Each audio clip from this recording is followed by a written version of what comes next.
మన భారతదేశంలో అత్యంత బయోడైవర్సిటీ ఉంది. ఆ బయోడైవర్సిటీ అనేటువంటిది అంతరించిపోతుంది. అనేక జీవులు అంతరించిపోతుంది. అయితే అంతరించిపోవడం అంటే వాటి యొక్క సంఖ్య క్రమంగా తగ్గితే వాటిని ఎండేంజర్డ్ స్పీసీస్ అని అంటారు. ఏదైతే జంతువుల యొక్క పాపులేషన్ తగ్గిపోతుందో దాన్ని ఎండేంజర్డ్ స్పీసీస్ అంటారు. ఉదాహరణకు పులుల సంఖ్య ఒకప్పుడు ఎక్కువగా ఉండేది, కానీ ఇప్పుడు క్రమంగా వాటి యొక్క సంఖ్య తగ్గిపోతుంది.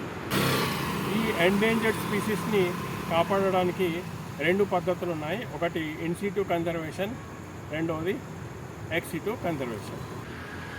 ఇన్సిటు కన్జర్వేషన్లో జంతువులు వాటి యొక్క సహజ ఆవాసాలలోనే ఉంటాయి, కానీ వాటిని సంరక్షిస్తారు.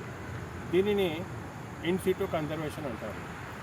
ఇన్సిటు కన్జర్వేషన్లో బయోస్పియర్, నేషనల్ పార్క్లను ఏర్పాటు చేసి వాటిని జంతువులను వాటి యొక్క సహజ వాతావరణంలోనే వాటిని సంరక్షిస్తారు.